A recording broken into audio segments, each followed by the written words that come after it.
silakan langsung dimulai, Pak. Ya, terima kasih kesempatannya. Gimana Mbak Dwi, masih semangat? Iya, Pak.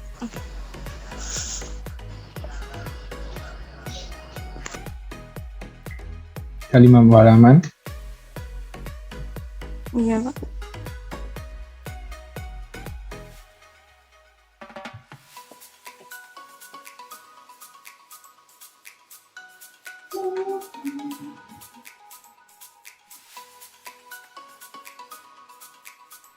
Jadi ketentuan-ketentuan umum nih udah dibaca satu persatu. Iya, Pak. Sekarang saya tanya lagi, bencana itu apa? Bencana adalah suatu peristiwa atau rangkaian peristiwa yang mengancam kehidupan atau Mengancam penghidupan, dan mengganggu kehidupan dan penghidupan masyarakat yang disebabkan oleh faktor alam maupun non-alam dan juga faktor manusia yang mengakibatkan timbulnya korban jiwa manusia, kerusakan lingkungan, kerugian harta benda, serta dampak psikologis. Lupa lagi ya. Terus bencana alam seperti apa itu udah paham ya? Iya, Pak. Yang disebabkan oleh alam. Seperti apa bencana alam itu? Tsunami, gunung meletus, gempa bumi, banjir, longsor, Oke, kalau bencana non alam?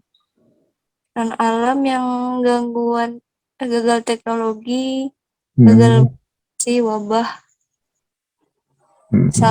pandemi. Bencana sosial? Sosial itu yang konflik antar teror, konflik antar komunitas. Konflik horizontal gitu ya? Iya, Pak. Oke.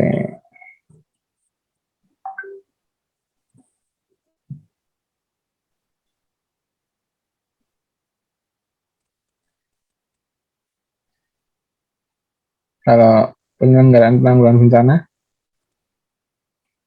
Serangkaian upaya untuk menetapkan kajian Lihat pembangunan. sini. Serangkaian atau upaya untuk menetapkan kebijakan pembangunan yang berdampak bencana itu. Ya udah 50% lah. 60%.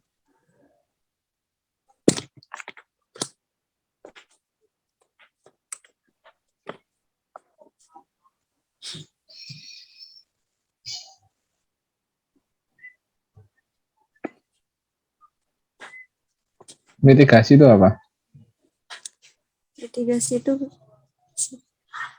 Mitigasi upaya untuk mengurangi resiko dan dampak terhadap bencana melalui kegiatan pembangunan fisik, maupun penyadaran dan peningkatan kemampuan menghadapi ancaman bencana. Ya. Tanggap darurat, rehabilitasi, upaya perbaikan dan pemulihan kehidupan sosial sampai ke tahap memadai yang disebabkan oleh dampak bencana. sasarannya untuk masyarakat, untuk normalisasi atau berjalannya secara wajar semua aspek pemerintah dan kehidupan masyarakat pada wilayah pasca bencana. Rekonstruksi jadi pembangunan kembali ya. Pembangunan kembali ya, Pak. Jadi hampir sama tapi sifatnya kalau rekonstruksi itu kita membangun kembali supaya masyarakat ke trigger untuk bisa hidup normal kembali. Normal. Ya nanti ini nggak mungkin keluar sih hati-hati, tapi kan paling Konsep. soal ceritanya nanti kan tahu jawabannya. Iya, Pak.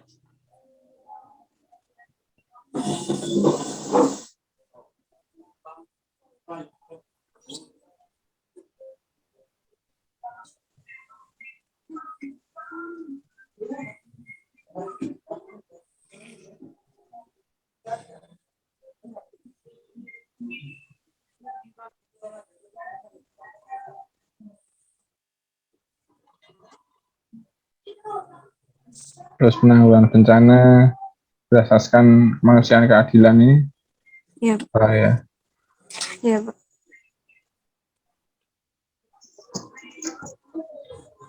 prinsipnya adalah tepat-tepat, prioritas koordinasi keterpaduan Aduan dan guna.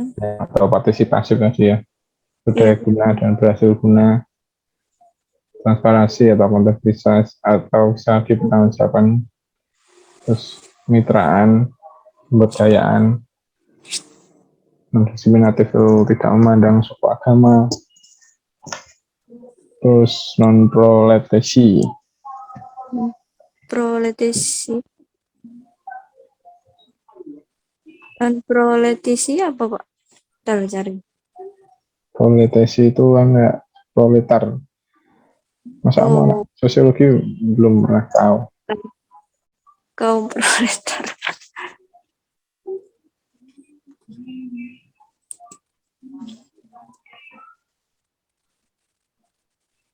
Kelas majikan. Yang Jadi ini itu lebih, kalau sempitnya lagi itu tidak untuk apa namanya ya, membawa satu kelompok politik atau kelompok apa. Jadi BPD itu membantu itu bukan karena embel-embel ada sponsor dari apa partai apa atau perusahaan apa gitu. ya, Pak. Bukan berdasarkan kepentingan, Pak. Kepentingan kelompok. Ya, ya.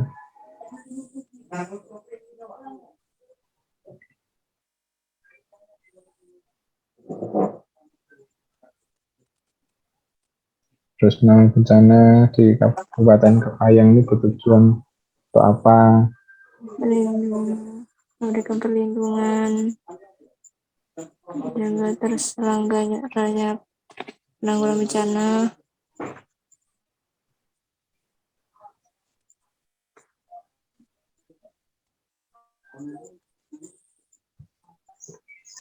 Ini ya, nanti dibaca lagi saya.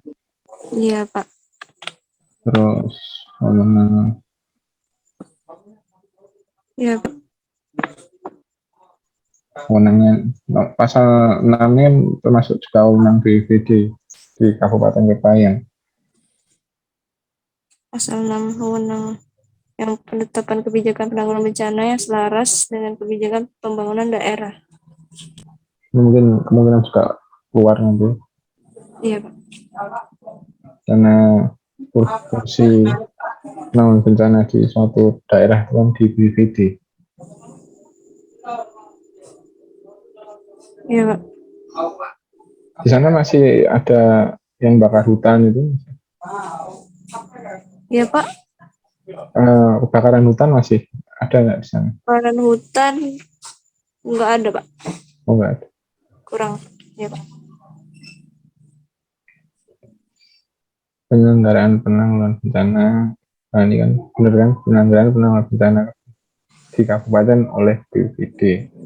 Jadi wewenang tanggung jawabnya ini harus Mbak Dwi apa namanya pahami. Iya,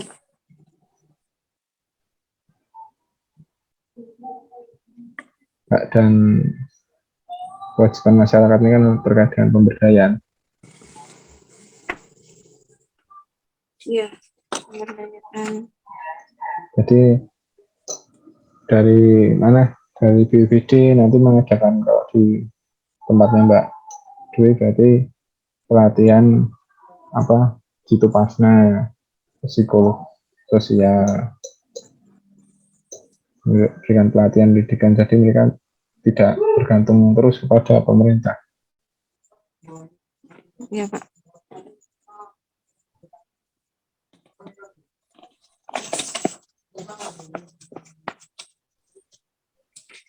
Terus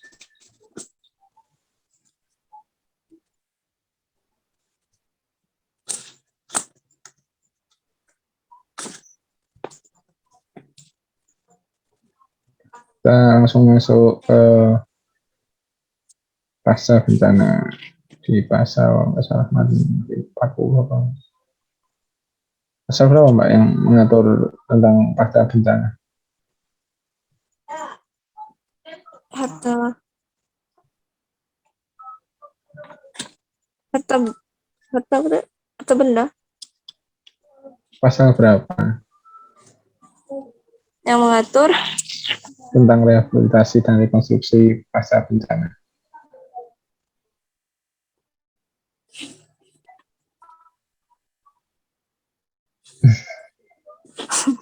Lupa atau belum dibaca berarti. pasal 49 Sama 9. Oke, kita cek. 49.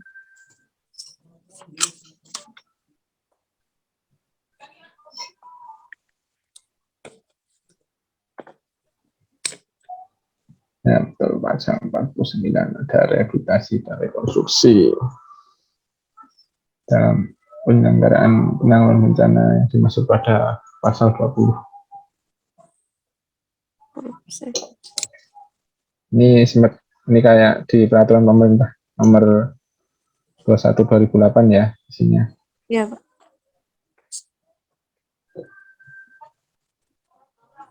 Tapi ada yang ditanyakan dari apa namanya rehabilitasi yang dimaksud dari pasal 49 ini.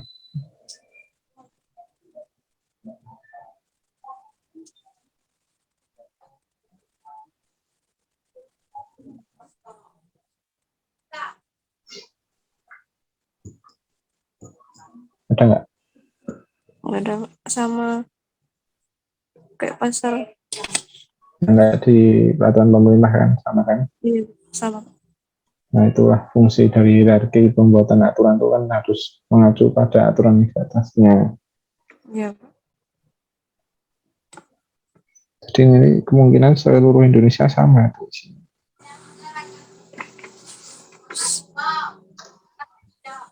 Kegiatan rehabilitasinya, Pak. Ya.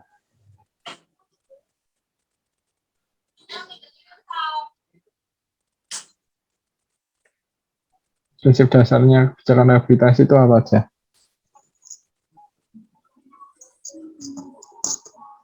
Dan menempatkan masyarakat sebagai korban bencana. Pelaku aktif. Berarti bukan sebagai korban, tapi juga sebagai pelaku aktif kegiatan rehab. Maksudnya gimana itu? Ya, bukan sebagai korban, tapi juga diajak apa ya? Aktif untuk memulihkan kembali keadaan pasca bencana. Iya, jadi mungkin di suatu kelompok masyarakat ketika ada bencana itu kan nggak semuanya mentalnya kena. Jadi ada masyarakat yang mentalnya kuat itu yang kuat itu diajak supaya tidak ikut kalut dengan apa keadaan. Dalam keadaan untuk menguatkan yang lainnya. Terus kegiatan rehabilitasi merupakan rangkaian kegiatan yang terkait dan terpadu dengan kegiatan bencana tanggap darurat dan pemulihan segera serta kegiatan rekonstruksi. Jadi maksud dari poin ini dari pra bencana tadi ada pelatihan Citopasna. Terus ketika ada darurat, data darurat pun nanti dipakai.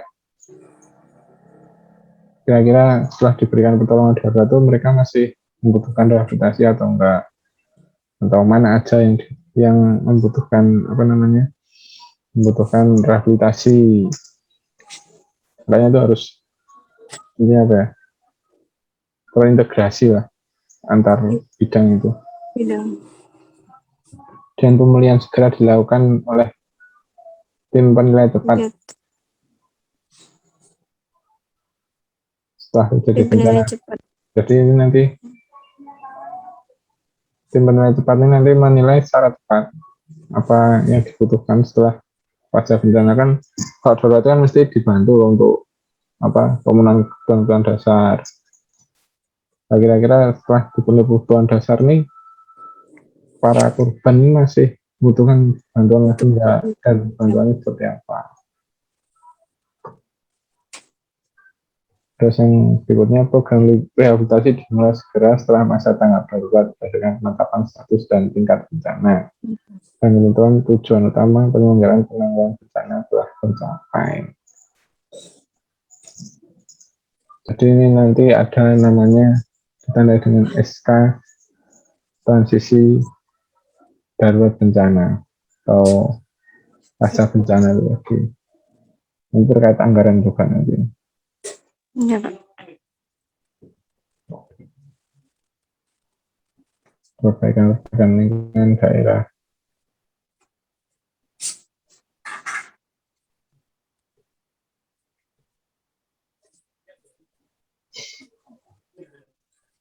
Ini dibaca lagi ya Mbak, yang pasal 52 ini.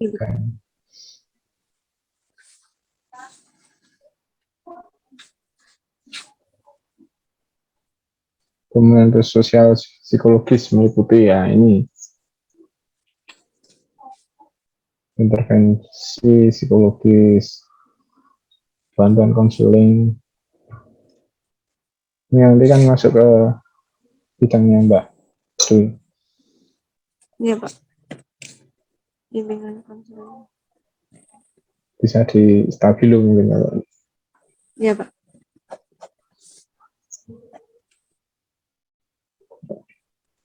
Ada yang ditanyakan untuk kelima item ini?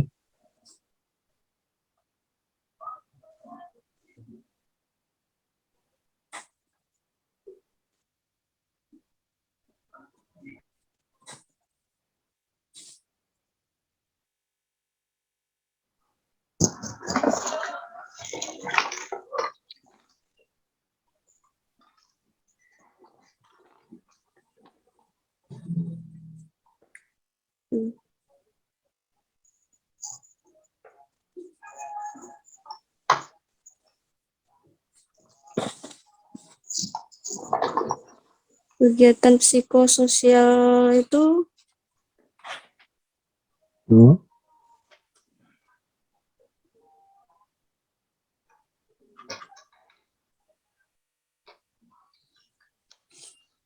kayak seperti penghibur itu memberikan hiburan. Nah, betul itu. Ya mungkin tidak ada salahnya nanti setelah ada pasca bencana itu diadakan konser atau doa bersama untuk memberikan penghiburan secara masif kan, atau kegiatan yang lebih produktif lagi lainnya seperti pelatihan, event latihan ya, kayak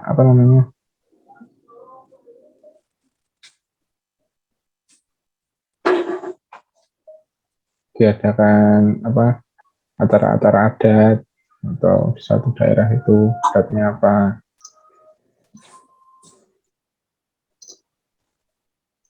Terus yang ayat kedua ini paling sosial dilaksanakan SPDT terkait melalui proses masalah ini, saat koordinasi, Iya, Pak. konsolidasi dengan melalui proses dan dilayani oleh ahli paramedis. Jadi kan sempatnya Mbak Dwi kan tidak ada namanya psikolog atau psikiater. Nah, nanti kan di dinas kesehatan itu nanti. Jadi Dia menjalankan fungsi koordinasinya di situ nanti. Psikolog di puskes.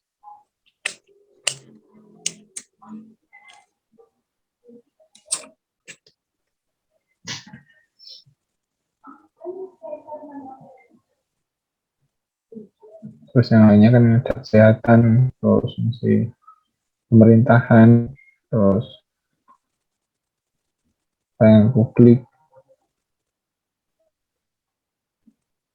terus ada rekonstruksi menurut Perda ini, membangun kembali prasarana dan sarana. Pembangunan sarana sosial masyarakat, Hmm. kehidupan sosial budaya.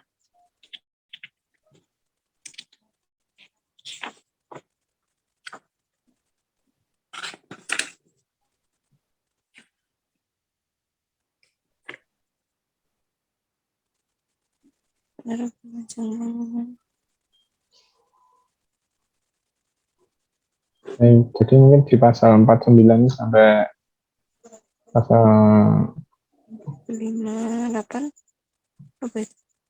sampai pasal 67 itu nanti Mbak Dwi apa namanya di dalami nanti.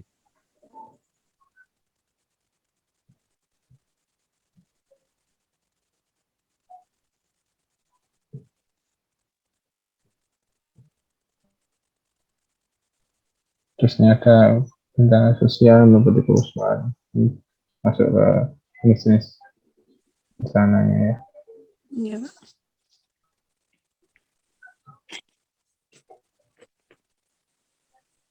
Kemudian kondisi sosial, ekonomi dan budaya. Ini kan dijelaskan nih, karena membantu masyarakat daerah rawan bencana guna menurunkan ketegangan serta pemulihan kondisi sosial kehidupan masyarakat. Pemerintah daerah melaksanakan kegiatan rekonsiliasi melalui upaya mediasi. Ini kalau bencana sosial ya. Iya. Dan tetap memperhatikan situasinya, kondisi, karakter, serta budaya masyarakat setempat. Contohnya kan kalau ini maaf kalau orang Batak itu kan marah-marah atau bicaranya keras, itu gimana caranya kalau di tempat Mbak Dwi di Kabupaten Kepahyang itu gimana?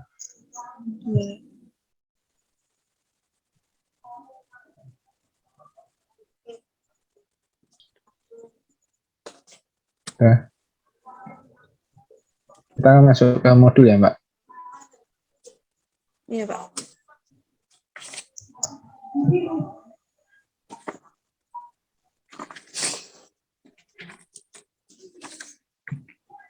Nah, nanti juga dipelajari jenis-jenis bencananya itu apa aja Mbak. Iya Pak. Alam apa, bencana sosial apa. Iya Pak.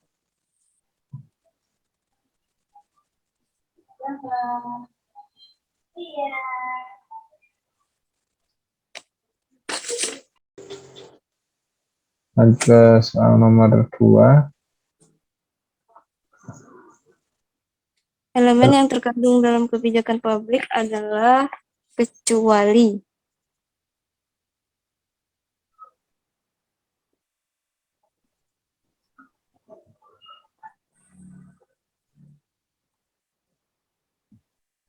Kecuali.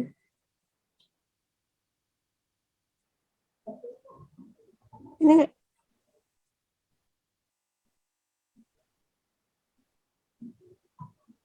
Elemen yang terkandung dalam kebijakan publik. kecualinya ini Pak. Salah Pak. Apa? Kata kecuali.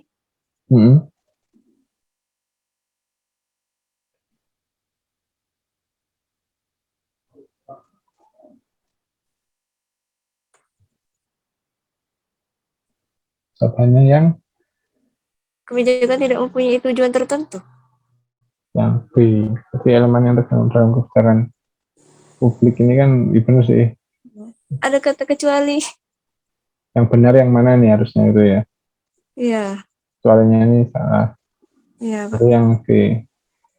Kecualinya dicoret Mbak. Iya Pak.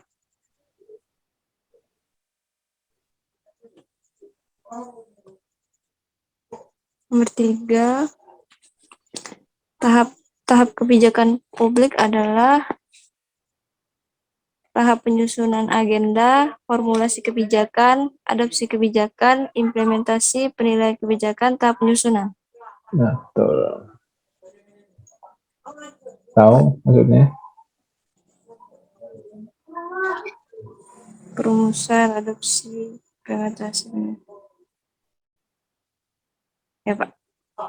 Oke, selanjutnya nomor 4. Alat administrasi hukum di mana berbagai aktor organisasi, prosedur, dan teknik yang bekerja sama untuk menjalankan kebijakan guna meraih dampak atau tujuan yang diinginkan.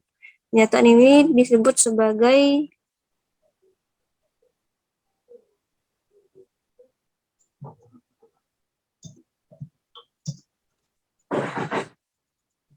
menjalankan kebijakan. Implementasi, Pak. Nah, tuh cara menjalankan kan. Ya, Pak. Nomor selanjutnya. Evaluasi kebijakan publik bersifat kuantitatif.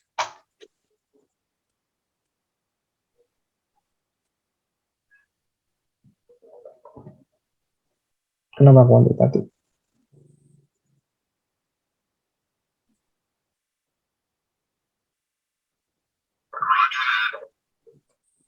Kenapa kuantitatif, Mbak? Bisa diperhitungkan apakah kebijakan itu memiliki manfaat atau berdampak jangka panjang atau pendek. Nomor selanjutnya. Betul.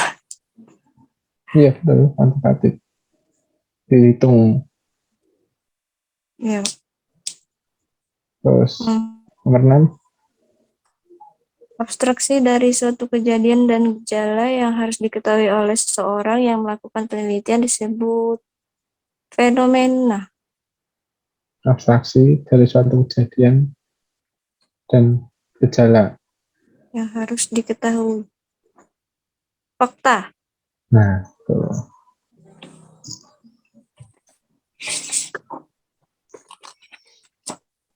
Sesuatu dapat dikatakan ilmiah jika memperolehnya menggunakan Metode ilmiah. tuh gampang ya. Ya. Terus salah satu perbedaan yang nyata antara non ilmiah dengan metode ilmiah apa? Menganalisis data atau tidak ada data pendukung. Itu sifatnya kualitatif yang asli karena apa namanya dari apa dari suatu penelitian atau metode yang digunakan itu kan Beda. bisa tahu loh. Ya.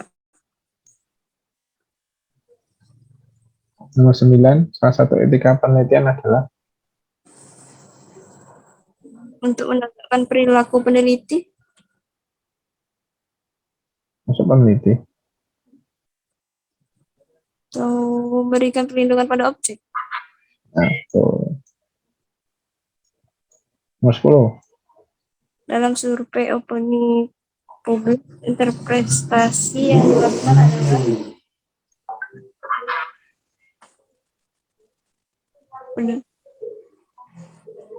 berdasarkan kepada penelitian. Nah, tuh. Terus nomor 11. Berikut ini yang merupakan alasan mengapa diperlukan kriteria dalam mengevaluasi alternatif kebijakan adalah untuk menghindari adanya favoritisme atau keberpihakan.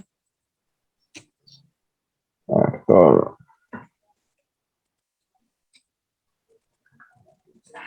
Analisis kebijakan dibagi menjadi dua, di antaranya adalah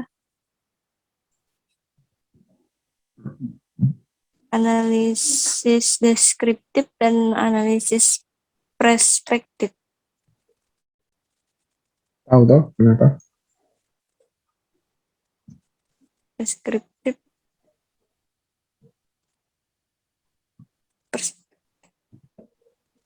Jawabanmu udah betul, tapi ya, dasarnya apa?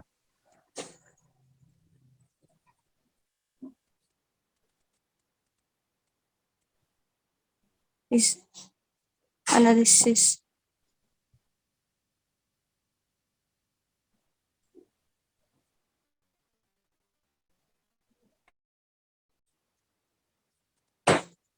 Kenapa analisis kebijakan itu harus dibagi menjadi dua?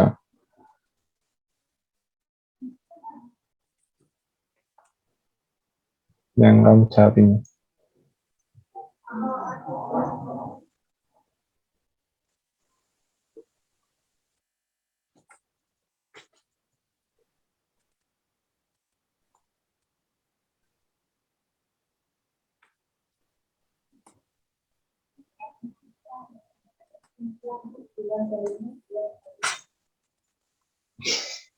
Gimana?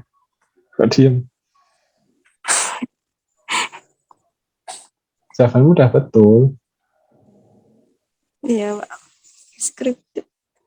Tak tahu lah. Terbaca.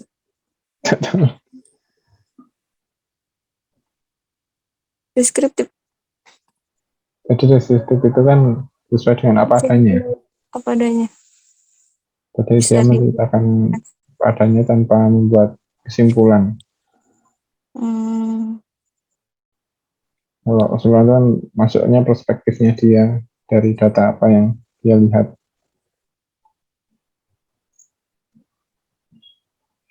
Terus tahu ya ini? Tahu ya? Ya. Terus selanjutnya analis kebijakan adalah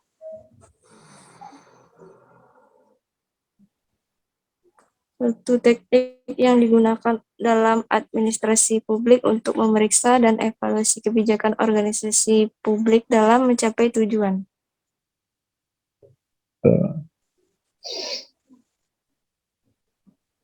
terus penyandang PKS psikotik apa?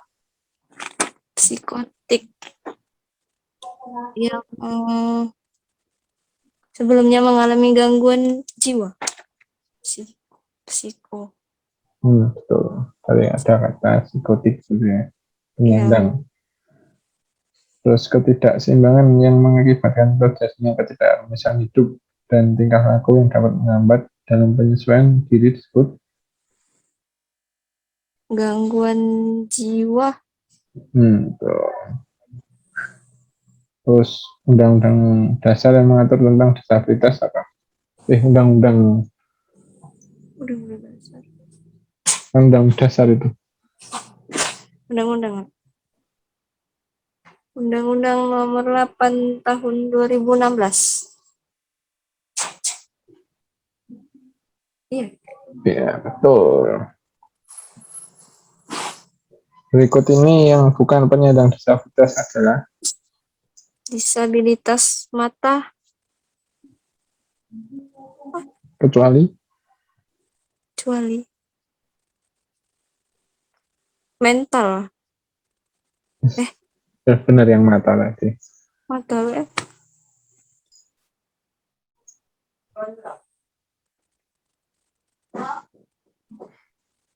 Apa itu konsultasi publik? Nomor 19. Ya, Konsultasi publik. Kegiatan yang dilakukan dalam bentuk komunikasi dua arah antara penyusun rancangan peraturan perundang-undangan.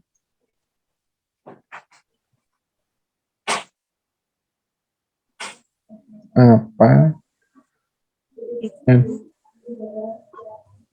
kegiatan dilakukan dalam bentuk komunikasi dua arah antara penyusun rancangan peraturan perundang-undangan. Betul. Ini ada kata konsultasi tadi ya. Ya,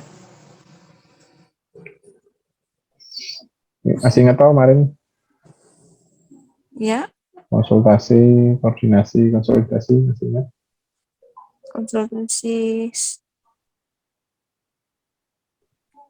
konsultasi yang searah.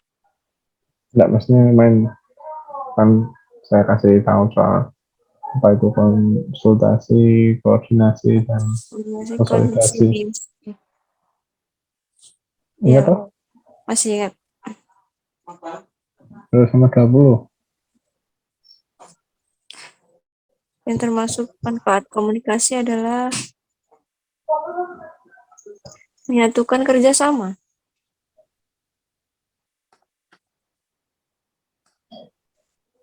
Kerjasama. Komunikasi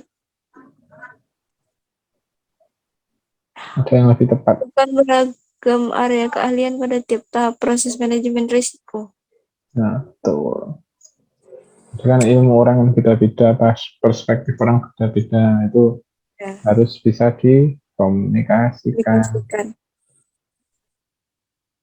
Terus peraturan Menteri Komunikasi dan Informatika nomor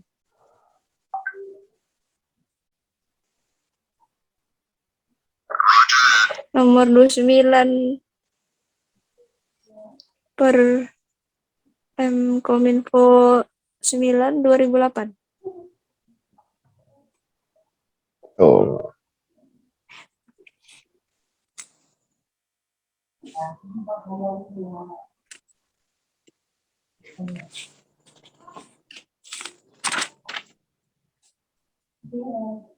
Nomor 22. Nomor 22. Seperangkat peraturan untuk mengendalikan suatu tatanan yang dibuat supaya bebas dari pelanggaran dan dipatuhi semua adalah regulasi. Tuh. Dari kata apa nih bisa menentukan regulasi? Dari yang dipatuhi itu loh. Mengendalikan suatu tatanan peraturan untuk mengendalikan.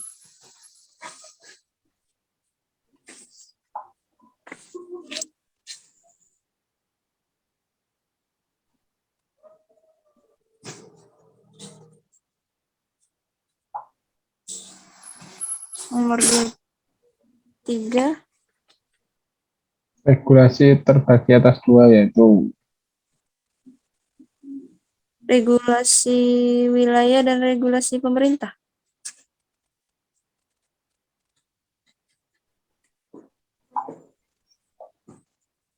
regulasi terbagi atas dua, regulasi pemerintah dan regulasi swasta. Wilayah itu kan termasuk ke pemerintah. Ya. Atau kalau di trias politika itu eksekutif maksudnya. Pemerintah kan eksekutif. Ya. Terus yang dimaksud soal regulasi adalah maksudnya Ketika individu atau bisnis memiliki kendali atas hal-hal khusus. terus nomor 25. Nomor 25. Rehabilitasi penderita cacat berkembang setelah Perang Dunia I, terutama dititik beratkan pada bidang Udah kan. Tapi jangan lupa ya tadi soal perda dibaca lagi, soal hak apa kewenangan tanggung jawab BPD khususnya di bidang rehabilitasi tadi, jenis-jenis bencana, terus seksi pencegahan dan kesiapsiagaan itu apa, daruratan itu apa, jangan lupa untuk dipelajari. Iya, Pak.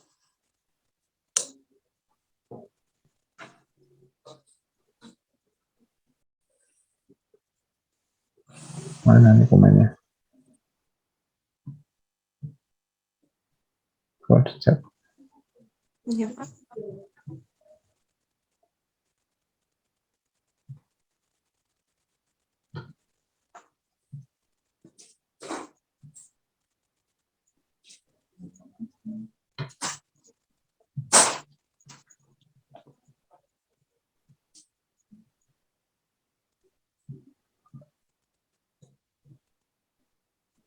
Oh, nggak bisa kirim semua ternyata. Nggak bisa, Pak. Saya tulis di komen nggak bisa. Nggak bisa, Pak. Saya kirim email aja ya. Iya, Pak.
Jangan disebar ya Mbak.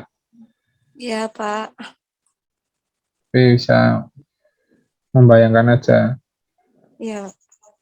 Maksudnya atau mungkin kalau mau dipakai lagi masih bisa untuk belajar soal tutupasna tadi. Iya, Pak.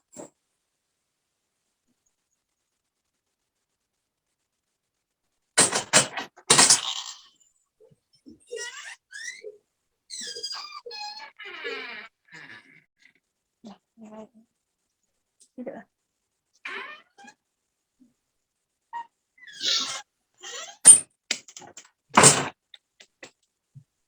Sudah saya kirim.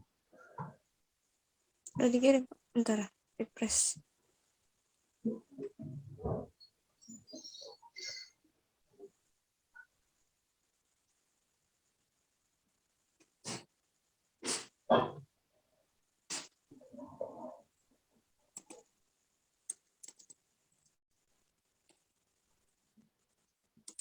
Kegiatan hari kelima penanganan awan panas guguran Gunung Api Semeru, Lumajang, Jawa Timur.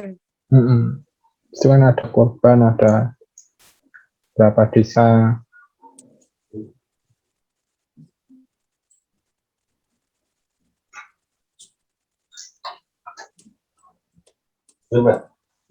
Iya, Pak.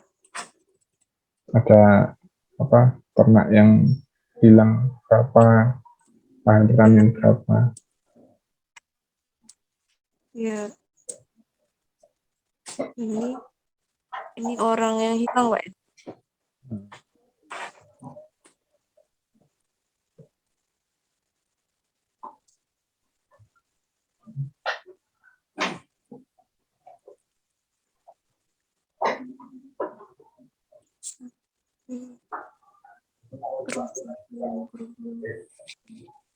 Korban luka-luka. Kalau perlu rehabilitasi apa yang kesehatan. Pelayanan memberikan bantuan obat, pelayanan kesehatan, Nah, rehabilitasinya seperti apa? tenaga medis. Saya itu nanti dibuat apa ya, contoh soal secara real, bukan contoh soal real itu berarti. Bayangkan Ya, Mbak Dwi nanti saya itu menghadapi orang kesusahan itu sebanyak itu. ya, Dia harus siap tenaga, terus yang penting niatnya sih. Kalau niat ya, ada mesti tenaganya masih akan pasti ada. ada sendiri gitu. Ya, Beneran itu saya merasakan di BVD seperti apa. capek gak kerasa lagi, Pak. Bener, capeknya emang udah selesai itu.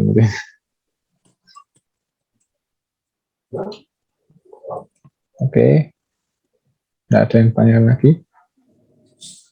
Enggak, Pak. Kemarin udah berdoanya udah yang sesuai sama saya. Ya, Apa? minta keberuntungan dan keberanian. Betul. Ya, semoga terkabulkan besok. Saya beruntung.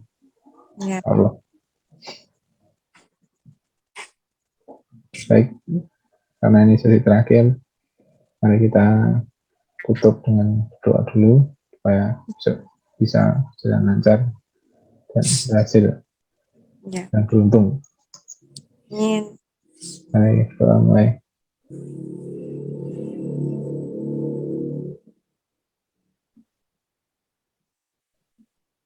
Amin. Oke, terima kasih kesempatannya Ya, pada Pak. malam hari ini bersama dengan kami. Semoga apa yang kami berikan bisa bermanfaat baik bagi Mbak Dwi. Pokoknya hasilnya baik, nanti bisa berhasil atau tidak itu sudah digariskan Tuhan. Ya, Pak. Saya juga mengucapkan terima kasih, Pak, ya, atas ilmu-ilmunya, Oke, waktunya. Semoga berkah ilmunya, Pak. amin. Ya, kemarin juga minta maaf kalau ada keterlambatan karena Iya, ya Pak. ada tugas di kantor. Ya, dimaklumi, Pak. Oke, sekali lagi semoga berhasil, tetap semangat, Ya, dan Pak. sisanya pasrahkan pada Tuhan. Ya, Pak. Oke, selamat malam Mbak Dwi. Assalamualaikum warahmatullahi wabarakatuh. Waalaikumsalam warahmatullahi wabarakatuh. Oke, dah. Ya, Pak.